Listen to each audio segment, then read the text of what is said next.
સુરતમાં હીરા ઉદ્યોગમાં મંદીની માઠી અસર હવે વિદ્યાર્થીઓ પર પડી રહી હોય એવું લાગે છે, કારણ કે એક ચોંકાવનારું અનુમાન સામે આવ્યું છે કે હીરામાં મંદીને કારણે સુરતમાં 600થી વધુ વિદ્યાર્થીઓએ શાળા છોડી દીધી. નગર પ્રાથમિક શિક્ષણ સમિતિની શાળામાંથી વિદ્યાર્થીઓ એલસી લઈ શાળા છોડી ગયા. કતારગામ અને વરાછા ઝોનમાંથી વિદ્યાર્થીઓએ શાળામાંથી એલસી લઈ ગયા હોવાની માહિતી છે. એવું માનવામાં આવી રહ્યું છે કે હીરા ઉદ્યોગમાં ભારે મંદીને કારણે વાલીઓ પોતાના બાળકોના એલસી શાળાએથી લઈ આવ્યા છે. સરકારી શાળામાંથી એલસી લઈ ગયેલા વિદ્યાર્થીઓ અંગે શિક્ષણ સમિતિના અધ્યક્ષ રાજેન્દ્ર કાપડિયાએ જણાવ્યું છે કે હીરામાં આર્થિક મંદી આ માટે જવાબદાર હોઈ શકે. હાલ મંદીના માહોલના કારણે વાલીઓ એલસી લઈ ગયા હોવાનું અનુમાન છે.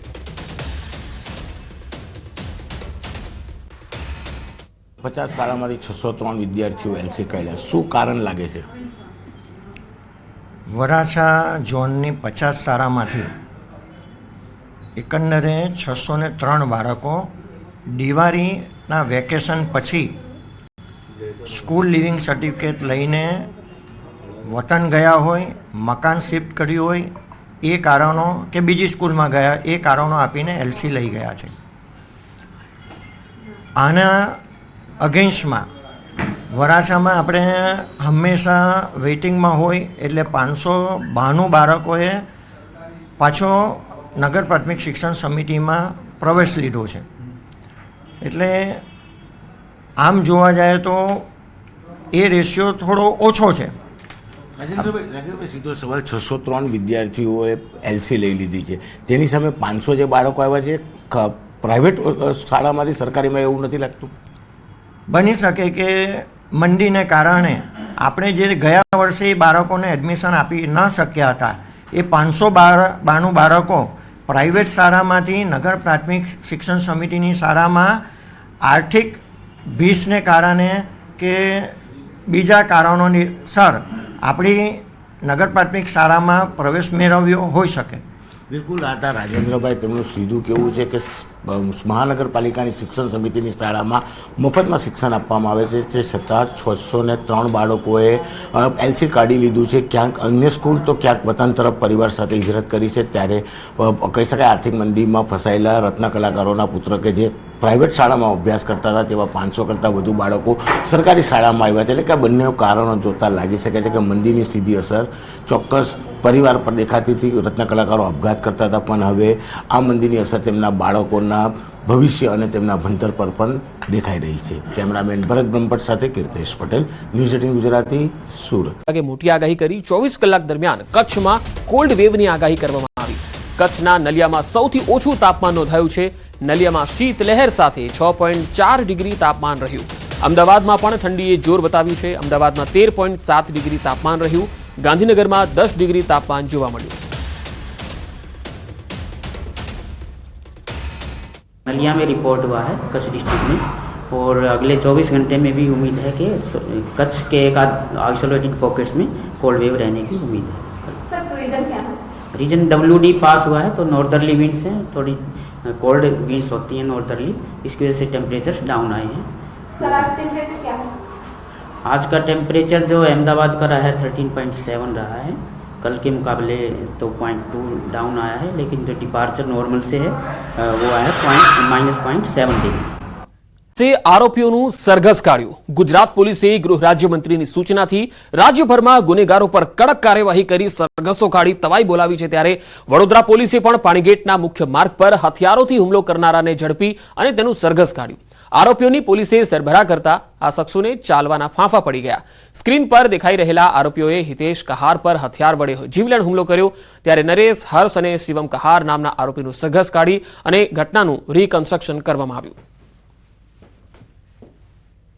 પાણીગેટ પોસ્ટેના બાવચાવર ખાતે મોડી રાત્રે એક કૌટુંબિક ઝઘડાને કારણે મારામારીનો બનાવ બને, જેમાં ફરિયાદી હિતેશ કહારે 3 આરોપીઓ નરેશ કહાર, હર્ષ કહાર અને શિવમ કહાર તેમના વિરુદ્ધ પાણીગેટ પોસ્ટેમાં ફરિયાદ દાખલ કરાવી છે.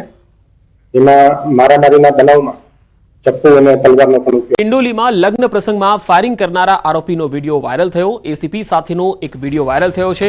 આ વાયરલ વિડીયોમાં એસીપી RR આહિર અને આરોપી ઉમેશ તિવારી ફિલ્મી ગીતો પર જોવા મળ્યા. હિન્દી ફિલ્મના ગીત પર આરોપીએ એસીપી સાથે એક રીલ્સ પણ બનાવી. આરોપીએ સોશિયલ મીડિયા પર એસીપી સાથેની એક રીલને અપલોડ કરી હતી. આરોપી ઉમેશ તિવારીએ ડિંડોલી વિસ્તારમાં લગ્ન પ્રસંગમાં ફાયરિંગ કર્યું હતું અને તેની આ રીલ છે જે વાયરલ થઈ રહી છે. હારીજમાં જીવના જોખમે મુસાફરી. ઇકો વાનમાં જોખમી મુસાફરીનો વિડીયો સામે આવ્યો છે. કારમાં ખીચોખીચ મુસાફરીઓ ભરી અને જોખમી રીતે દોડી રહી છે આ વાન. આ તસવીરો તમે જુઓ. ખુલ્લો દરવાજો અને તેના પર લટકતા દેખાયા મુસાફરો. હારીજ રાધનપુર રોડ પર જોખમી મુસાફરીનો આ વિડીયો વાયરલ થયો છે. હાઈવે પર આ જોખમી મુસાફરી કેટલી જોખમ ભરી છે તમે પોતે જ અંદાજ લગાવી શકો છો. આવા વાહનો જે હાઈવે પર દોડી રહ્યા છે વધુ કમાણીની લાલચમાં બેફામ મુસાફરોને બેસાડી રહ્યા છે અને ટ્રાફિક પોલીસ પર અહીંયા સવાલ ઉઠી રહ્યા છે.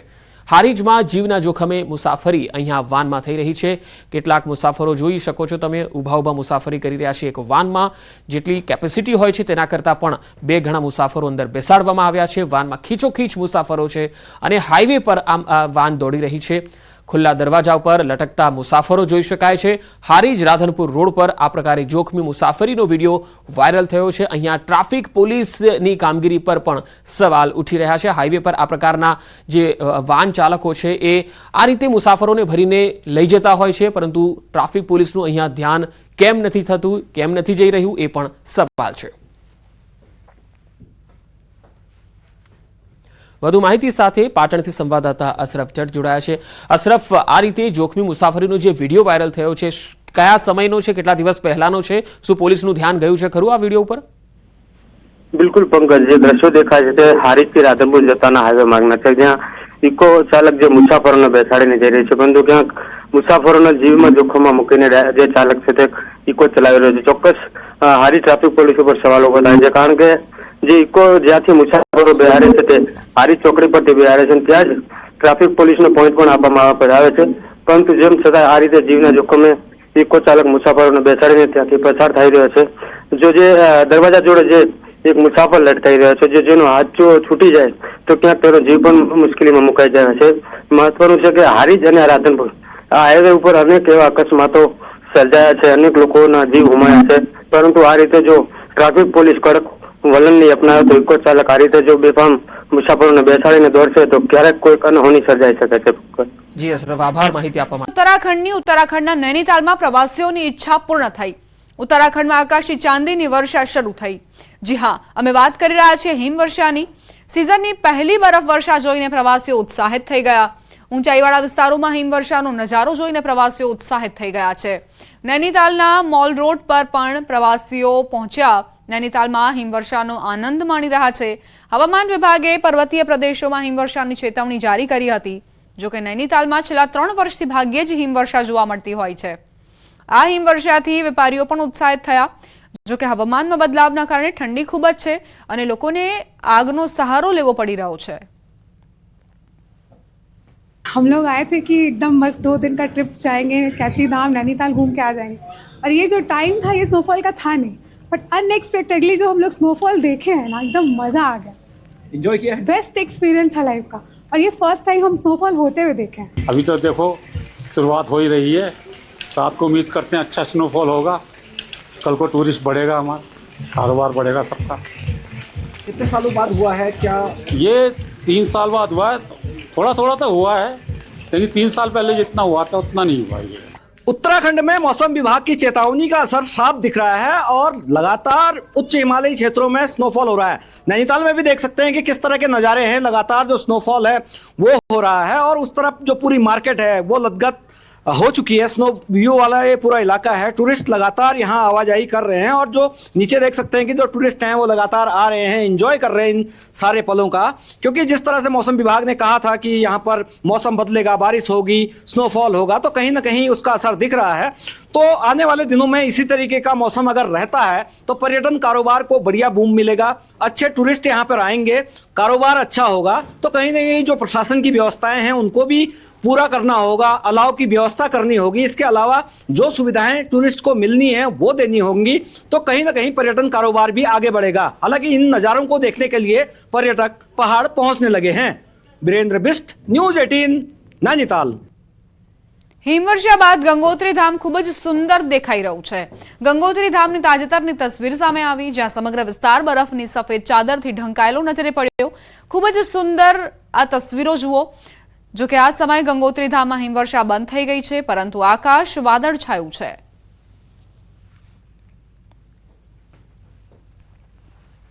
ઊંચાઈવાળા વિસ્તારોમાં સતત હિમવર્ષા ચાલુ છે. તસવીર ભારત ચીન સરહદને અડીને આવેલા લફાતલ વિસ્તારની છે, જ્યાં ચારે બાજુ જમા થઈ ગયો છે બરફ.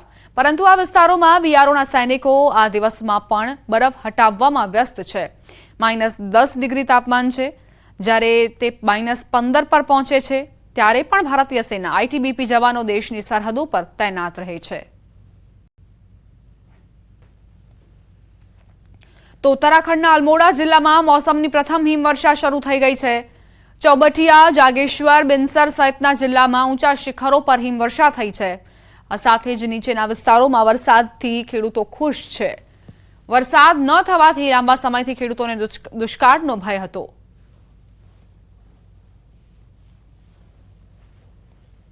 ઉત્તરાખંડના બાગેશ્વરના ઉચ્ચ હિમાલય વિસ્તારમાં મોસમની પ્રથમ વર્ષા થઈ છે, જેના કારણે નીચાણવાળા વિસ્તારોમાં ફૂંકાતા બર્ફીલા પવનના કારણે ઠંડીમાં વધારો થયો છે અને જિલ્લાના મોટાભાગના સ્થળોએ તાપમાન -1 ડિગ્રીએ પહોંચી ગયું છે. ઊંચા હિમાલયના વિસ્તાર જેવા કે ખાટી, બચ્છમ, કિલપરા, બડિયાકોટ, લીટી, ગોગીના અને શમા વિસ્તારમાં ગત રાત્રિથી બરફ પડી રહ્યો છે. બરફ પડવાના કારણે સમગ્ર વિસ્તાર ચાંદીની જેમ ચમકી રહ્યો છે. જેઓ બરફથી વંચિત છે, લાંબા સમયથી હવે ગ્રામજનો માટે દ્રશ્યમાન છે. પ્રવાસીઓને પણ આકર્ષે છે.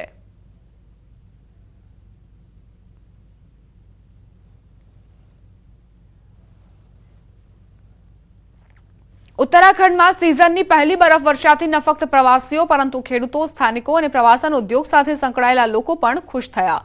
સામાન્ય રીતે જાન્યુઆરી, ફેબ્રુઆરીમાં આ વિસ્તારમાં હિમવર્ષા થાય છે, પરંતુ આ વર્ષે ડિસેમ્બરમાં હિમવર્ષાથી ખેડૂતોમાં ખુશીની લહેર જોવા મળી.